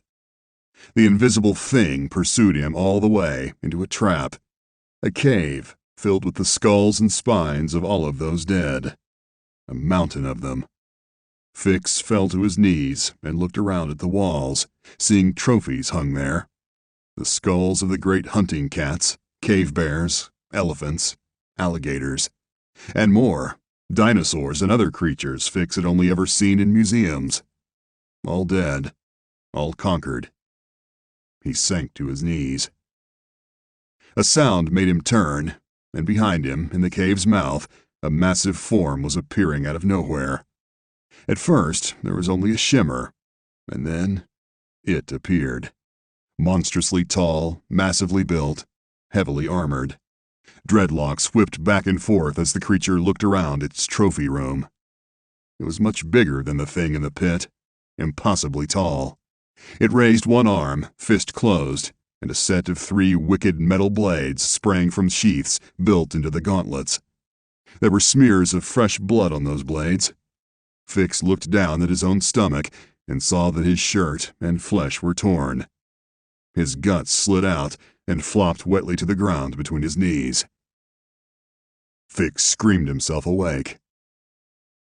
In a happy, chirpy voice, the AI system said, "Good morning, Hogarth. It's fight day. Would you like scrambled eggs and coffee?" Chapter 6. Fight Day. There'd been a lot of matches at Game World since Fix agreed to this fight. Humans against humans, humans against transgenic animals, teams against teams. Fix had watched them all, trying to prepare his mind for this, as if that was even possible. He was going to fight an alien. Yeah, history. Shit. He stood in a shower hot enough to boil a lobster. He lost it in there, too, weeping and pounding his fist on the wall. Chiba called him a warrior. Sure, Fix had known a lot of them. Only the fools went into battle without fear, and they were usually the first ones to fall. Most good soldiers were like him. Professional, yes. Capable, to be sure. But human. They hid their fear, because fear is both personal and contagious. They carved religious symbols into their gear. They wore religious medals or good luck charms. They wrote out death letters. Some took pictures of their loved ones with them. Others refused to even name their wives or husbands or children for fear it would jinx them. Some took confession, and others let hot showers wash their tears away in hopes that it cleansed them of excess fear. Then they got ready for war. With Hogarth Fix, the ritual was all about being quiet. He toweled off and dressed in fighting trunks. He said nothing at all to the corner man who wrapped the tapes around his hands. Before the match, he sat on a stool in the locker room, not praying, not thinking, just letting a silence fill him inside. He meditated, drifting right below the surface of wakefulness while his preconceptions dropped like pebbles to the bottom of his pool of awareness. When he heard the game bell, Fix stood and looked into the mirror, into the eyes of the scarred and ugly man who stared back at him. Into dead eyes that told him nothing and would betray nothing to his opponent. There was no hate in those eyes, no judgment, no anger. There was nothing, not even a mirror for the enemy to see his own strengths and weaknesses. He stood up, turned, and walked out to the war. Chapter 7. The crowd was enormous. Every seat was taken, and there were people standing in the aisles and crowding the balconies. The bleachers for the fighters were filled with past champions, each of them wearing their victory belts and sashes. Fix saw their eyes, saw the resentment, let it slide off of him. He knew that there were better fighters among them, stronger, younger, faster, more talented. That was what it was. Chiba had picked him. Over the last few weeks, Fix had gone through the agony of doubt, wondering if Chiba could be trusted, wondering if the promoter had picked him as an appetizer, intending Fix to be killed in order to show how tough the alien was. Probably. That was okay. Chiba still wanted a good fight. A long fight. Only record keepers and trivia freaks ever really wanted a fight to end in the shortest time. Fans wanted to see the competitors fight it out all the way to the final bell. They wanted to see something. They wanted a war. That's what Chiba had to want too, A big showy fight that commentators could dissect on news programs all over the solar system. A fight that would show human ingenuity and skill against something beyond all human experience, but which would end with the human, with Fix, dead on the deck. Dead or crippled, but the loser either way. That way the ticket or log-on price for the next bout would be higher, and there would be no end to the list of fighters who would want to be the one who not only fought an alien, but defeated it. A victory by the next guy was the only possible bigger fight news. Chiba walked into the center of the pentangle in a blood-red sequined suit, his massive bulk seeming to fill the place. There was a lot of yelling, a lot of rabble-rousing. The den became one vast homogeneous roar, like white noise turned high. Fix tuned it out. It was irrelevant, and therefore a distraction, if he allowed it to be such. When his name was called, he walked out onto the floor and did what he was expected to do. He raised his arms and danced on the balls of his feet, turning this way and that, grinning like an ape so that every camera could get a good shot. Looking mean, acting the part. And facing our champion, Hogarth Fix, today is a new fighter. New to Game World, new to the Pentangle, new to our kind of fighting, bellowed Chiba, and a pregnant hush dropped heavily over the chamber. I can guarantee you, my friends, that this is a fight like nothing you've ever seen. Like nothing anyone's ever seen. You are about to witness a fight between one of the toughest men who I've had the privilege to know, and an opponent so strange, so rare, so new, that none of us know what's going to happen in the next 3 minutes. I don't know his name, but once you take a look at him, you'll understand why we all call him the Nightmare Kid. With that, a section of the pentangle floor hissed open, and a big metal cylinder rose into sight. It was opaque and painted with images from a couple 100 years' worth of horror stories. The cylinder turned slowly so everyone could see. Bug-eyed aliens, lumbering moon beasts, spiders from Mars, space invaders, bat-winged monstrosities, and more. The creatures of books, comics, and film. Fix recognized some of them, and others he didn't. Then, the revolving cylinder dropped back down, revealing the figure of the hideous creature standing there, wrists and ankles secured by heavy shackles attached to retractable steel cables. The monster was dressed in black trunks now, but the torn netting was still there. And now, he wore no helmet. Fix could feel a cold hand of terror reach past his professional calm and clamp icy fingers around his heart. That face. Dear God, that face. It was every bit the nightmare promised by its nickname. Not even vaguely human, with spiked mandibles that were like some parasitic monster, or a spider, or a crustacean. It hissed at the crowd, and the spiked corners of its lips peeled back to reveal sharp, deadly teeth. There was one long, lingering moment when all sound in the room suddenly died, as the people stared at the thing. This wasn't a publicity stunt, and it wasn't transgenics, and everyone seemed to grasp that all at once. And then, the crowd went absolutely wild. 40 guards with shock rods came trotting out of a side corridor and surrounded the pentangle. The creature turned its head to watch them, and there was hatred and something else in its eyes. Not fear, Fix thought, but a wariness, the kind that comes from experience. It remembered those shock rods and seemed to understand the odds against it. 40 big men in full riot gear. A moment later, a ceiling vent opened and a turbo cannon dropped into sight, its laser sight finding and locking on to the Nightmare Kid. The creature looked down at the spot where the laser sight hovered, and then he looked at Chiba, who stood a few yards away. That's right, you little cockroach. murmured Chiba in a voice only Fix and the creature could hear. "You try any of your tricks, and you'll get worse than you got downstairs." The crowd had gone insane. Local and long-range cameras swiveled into position.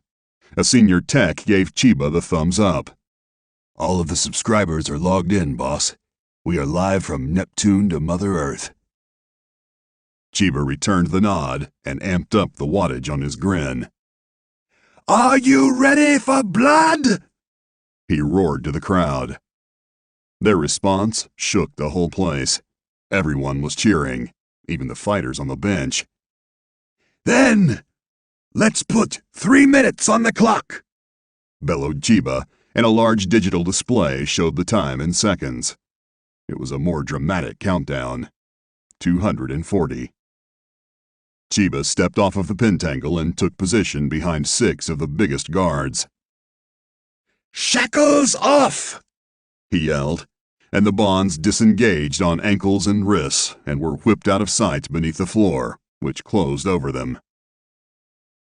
The monster stood his ground, looking around, cautious, adjusting what he had experienced so far to what was happening now. Fix could understand it, and even follow the obvious logic. He had been captured, overpowered, poked and prodded, been given opportunities to fight, and had won each time. Maybe Chiba had tried to tame him with the shock rods and other tools. If so, Fix did not believe it had been a successful attempt. Now it was in a protected enclosure with another possible enemy. Even if it did not know what Game World was, it could put 2 and 2 together.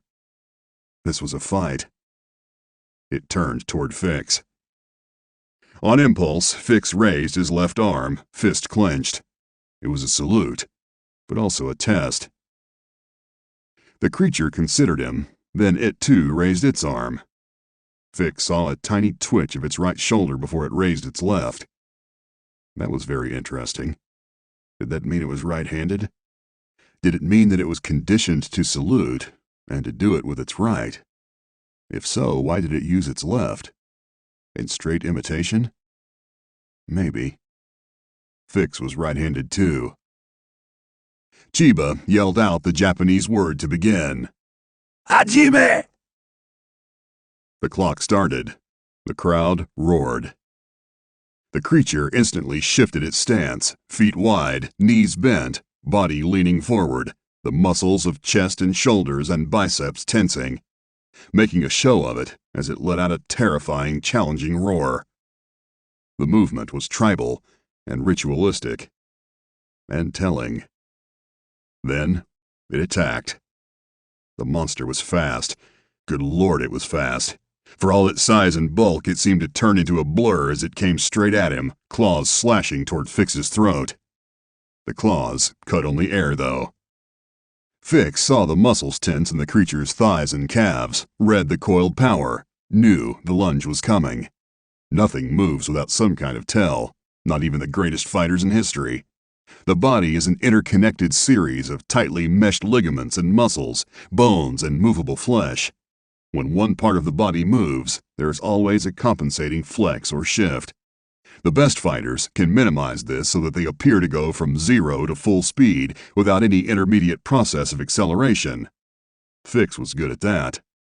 He was even better at reading it. The Nightmare Kid tore through the spot where Fix had been, but Fix was moving with light, quick steps on an oblique angle. He moved like a fencer, like a tennis player, his weight balanced on the springy balls of his feet, knees bent to act like shock absorbers, everything else loose so as not to drain energy. The alien whipped around and tried it again, relying on his speed and greater reach to end the fight quickly. The tips of those nails brushed across Fix's hip, and there was a sudden flash of heat. The monster was faster even than he looked, and those nails were scalpel sharp. The creature howled in triumph, owning the moment of first blood. He reared back and bellowed at the crowd. Fix darted in and to the right and punched him on the outside of the thigh, driving a corkscrew knuckle punch at the juncture of 2 big muscles. The creature hissed and dropped to one knee, but slashed again to chase Fix away from a combination off of that hit. The crowd screamed. The Nightmare Kid got back to his feet, chest heaving. Was he angry that his moment of triumph had been spoiled? Fix thought so. Interesting. Very interesting. The creature leaped at him, getting great height and distance for his bulk, and Fix had to twist away from him, but once more those claws drew lines of fire, this time along Fix's upper back. Fix immediately countered with a sideways lunge and punch, hitting exactly the same spot. Harder. The creature's knee hit the deck and it launched again from there, trying to slash its opponent's legs out. Fix slap-parried the thing's wrists and hit him with 2 fast left jabs in the side of the face. That became the rhythm. The monster tried a dozen different angles of attack, relying on its enormous power, speed, and reach, each time trying to deliver a crippling blow. Each time Fix read the thing's body language and moved with the attack. Those claws, though, found him time and again. Never deeply, but enough to hurt. Fix had to force the pain and the fear that it brought back down to the bottom of his pond of mental stillness. Each time the Nightmare Kid attacked, though, Fix counterattacked with a left-hand punch, often striking the same spot on the monster's leg. The monster was starting to limp, but it was clearly no slave to pain. It seemed to eat the pain and use it to fuel another attack, and another. If it was tiring, it did not show. The clock said 102. It felt like hours. Out of the corner of his eye, Fix saw an aide hand a small communicator to Chiba, who covered one ear and listened. Fix saw Chiba's brows knit with some kind of consternation. There was no time to observe more, though, because the alien nearly killed him with a double high slash, followed by a savage kick that Fix almost, but not quite, evaded. Instead, the kick propelled him into the air, and the monster dove forward to be under him when he fell. A nice trick, like a cat might do.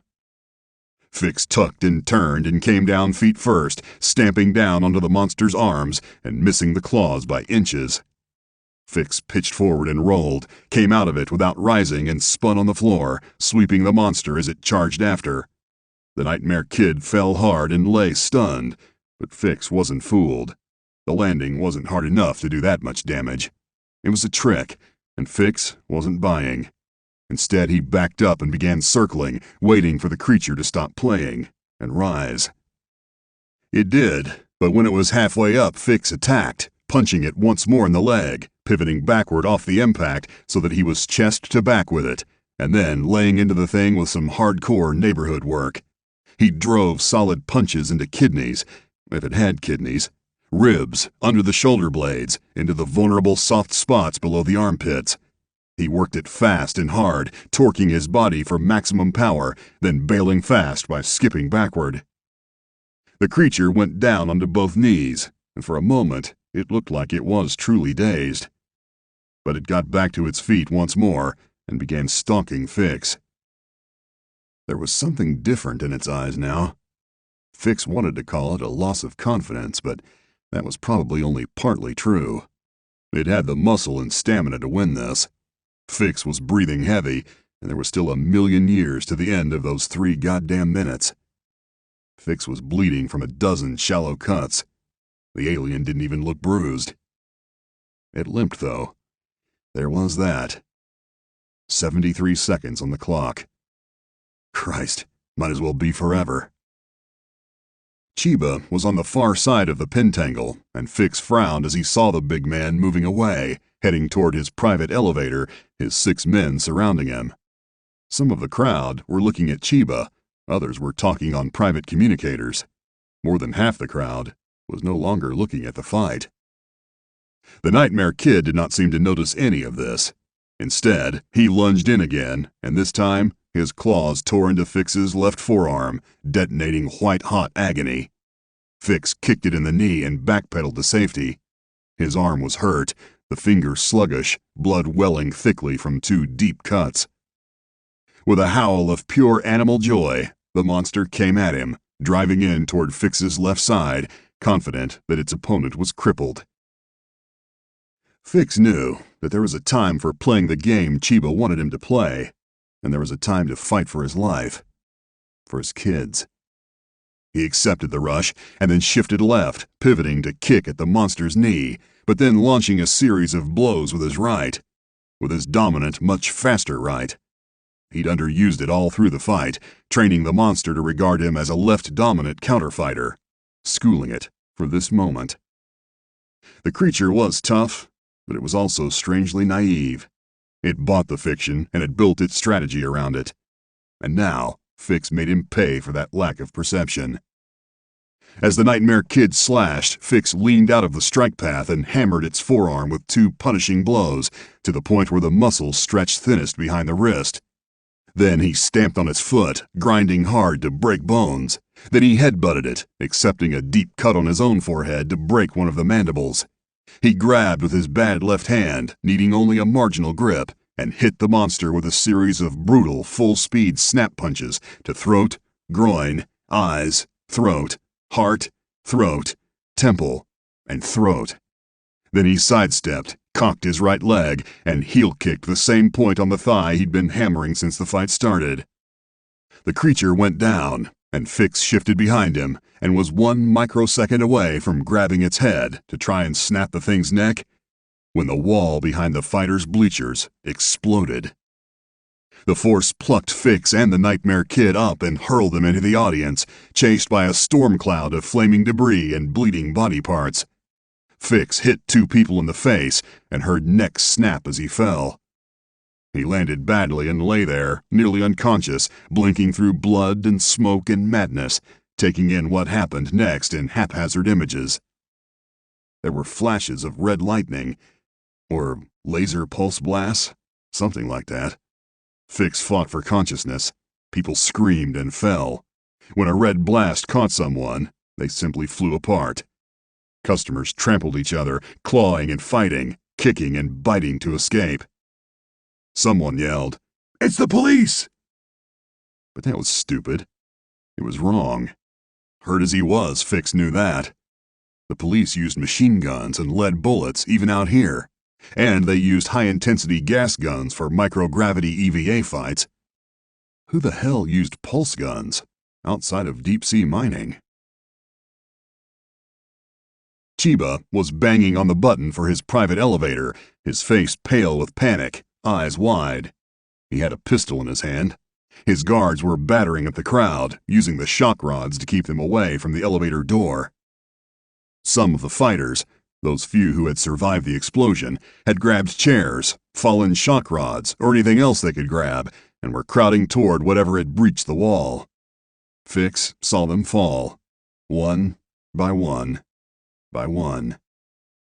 One of them, Helga, the trollish woman, had a big commando knife.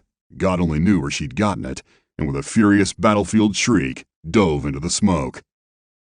A moment later she came out again, but Fix could not at first understand what he was seeing. Helga hung, writhing in the air, her body torn and bloody, dangling in the smoke like a puppet on broken strings. And then it emerged. Just like in his dream, a thing appeared out of nowhere.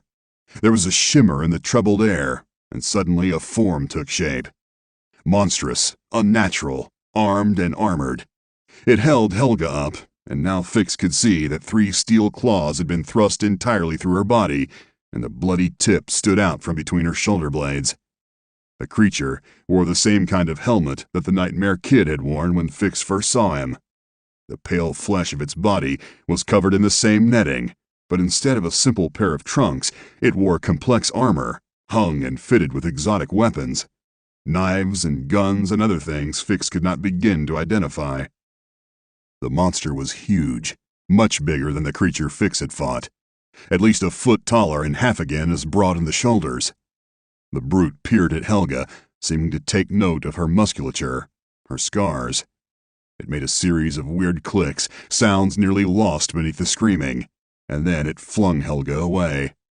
Her dying screams chased her across the pentangle, and she landed with a bone-breaking thud 5 feet from where Fix lay, the knife still in her hand, its blade smeared with green. Fix tried to get up, tried to reach for that blade. Then a shape pushed itself up from beneath a pile of debris and corpses. The Nightmare Kid, bleeding bright green blood, wild-eyed, furious. It looked down at Fix and hissed at him, the 3 remaining mandible spikes twitching, claws flexing. It took one threatening step toward its enemy, and then it stopped and wheeled, looking first toward the much larger killer who was now tearing into the remaining fighters, and then at Chiba, who was crowding into the elevator with his men. The door wouldn't close, though, because of all the people trying to claw their way in. The Nightmare Kid howled in fury, and all of its rage, all of its hatred, shifted from Fix to Chiba. It bolted toward the elevator, slashing people apart even as they fought to get out of its way. Fix struggled to his feet just as the smaller of the 2 monsters smashed its way through the crowd and into the elevator. The doors closed behind it, and Fix had a brief view of electronic flashes from the shock rods and a spray of bright red blood. The larger monster was killing its way across the floor. The remaining guards rallied and attacked it with shock rods, and for a moment they seemed to drive it back, though at the cost of many of their own lives. And in a moment of sudden crystal clarity, Fix put the pieces to all of this together. The nickname Chiba had given to the alien, the Nightmare Kid, might have been more apt than he knew. From the size of the newcomer and the superb combat skills it demonstrated, and the comparatively smaller size and more naive skills of the Nightmare Kid, Fix realized that he had been fighting just that. A kid. A younger, less experienced, less dangerous version of the true nightmare that was slaughtering the most skilled fighters in the solar system. This creature, mother or father, had come looking for its kid. It had attacked a whole space station full of people to protect its own. And now that kid was fighting for its life, either in the elevator or in Chiba's office, fighting against armed killers and the brutish champion sumo wrestler. The kid was outnumbered, outgunned, and because of the last few seconds of the fight, injured. Before he knew he was going to do it, Fix was up and running, his fatigue forgotten, his pain channeled into some other part of his brain. He grabbed the knife and used it to cut his way to the elevator controls. The customers, already hurt and shocked and frightened by the last onslaught and by what was happening in the area, gave way, cursing and weeping, and dying. The elevator opened, and Fix stepped inside and punched the button for the office.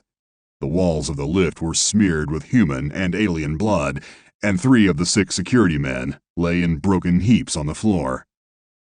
Below, even through the doors and distance, he could hear the frustrated roar of the thing's parent. Had it seen its child escape? Was it losing this fight to save it? No way to tell. Then, the elevator shuddered as something struck the frame. A blast? Or a fist? The door pinged open, and Fix jumped out and to one side, narrowly evading the swing of a shock rod. He ducked low and cut high, and the guard sagged back as blood erupted from his upper thigh and groin. Across the room, Chiba was fighting the Nightmare Kid. Fighting and winning. The young alien had taken a lot of damage in the elevator fight and was barely able to stand, and Chiba, for all his size, was a champion and a killer.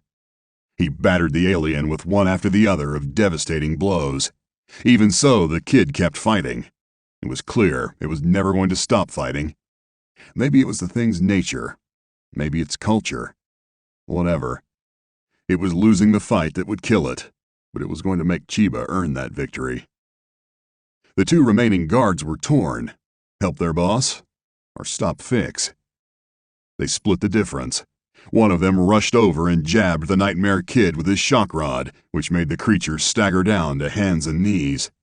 Chiba used that moment to lunge toward a gun safe bolted to the wall and begin punching a code. The other guard rushed at Fix, jabbing with the shock rod as he circled for the best angle. Fix had no armor and a metal knife. Not good odds against a professional with an electric weapon. They dueled and darted, and Fix saw his moment. The guard tried for a long reach, leaning into it with too much weight on his lead leg. Fix collapsed beneath the glowing end of the rod and stamped out at the man's shin. The guard fell hard, and Fix caught him, rolled with him, rolled atop him, and drove the point of the knife through the guard's right eye socket. He looked up to see Chiba whip the door of the safe open and pull out a heavy-caliber Navy automatic. He leveled the weapon at Fix and pulled the trigger. At the exact moment, the elevator door exploded inward. Fix, sprawled on the floor, felt the steel door whistle overhead and saw it smash Chiba's desk to pieces. Then, the larger alien jumped out of the shattered elevator shaft. It was covered with bleeding cuts, and one eye was swollen shut.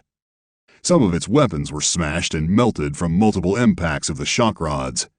Its hands and chest and thighs were soaked with bright red human blood.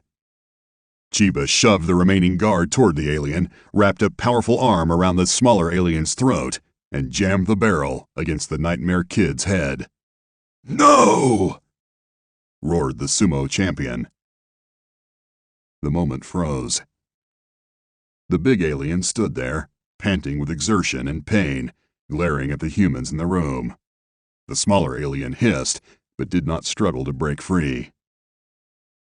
The guard gaped in naked terror, his confidence in his shock rod gone. Fix was on the floor, 10 feet from Chiba, 2 feet from the guard, 6 yards from the big alien. He read the scene, read the moment. He understood, because understanding the nuances of combat was who and what he was. He had kids at home that he knew he would never see again.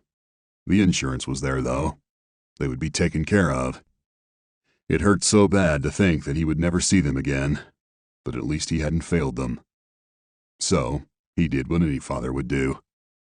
He swept the foot of the remaining guard, and while every eye went to that man falling, Fix threw his knife. He did not throw it at the guard, or at the big alien, or at Chiba, who was too well hidden behind his inhuman shield. No, he threw the knife to the Nightmare Kid. The young alien caught it, twisted, biting down on the gun arm of the distracted Chiba, and then turning more and using that knife. Using it with the ferocity of a warrior. Using it with the precision of a butcher. No, of a hunter. Gutting, ending, emptying, destroying. Chiba tried to scream, but there was not enough of his throat left for that. There was no air in his ruptured lungs. There was nothing left of him or for him, and the alien stepped aside to let the heavy body fall. The guard flung his weapon away, got to his knees, and begged for mercy that was not his. Fix slapped away the pleading hands and chopped him across the throat. Then he fell back onto the floor, spent, nearly gone. The big alien crossed the room in a few long strides.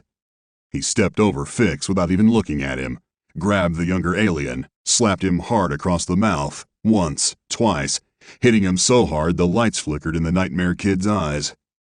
Then the big alien gave the younger one a single fierce hug and shoved him roughly away, adding one more slap for emphasis.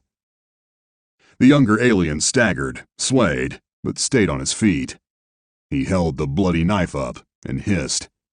The bigger alien looked at it, at the blood, and nodded.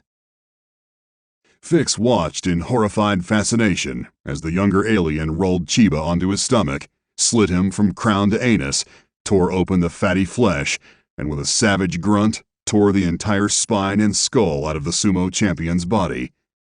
It was disgusting, and it was terrifying.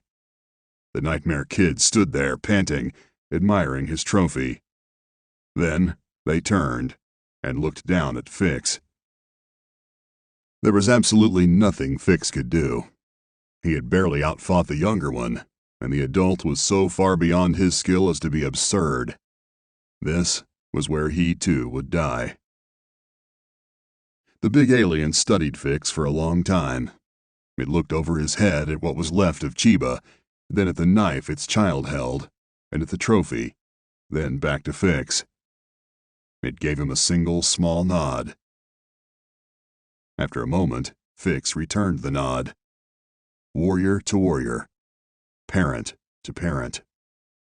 He lay there and watched the aliens move to the elevator shaft, and then jumped down to where the sound of screams could still be heard. It took Fix a long time to get to his feet. It took him nearly an hour to figure out how to open Chiba's safe. As it turned out, it was a biometric scan. A full palm print was all it took, and the aliens had left Chiba's hands nicely intact. He stood for even longer in front of the open safe, smiling.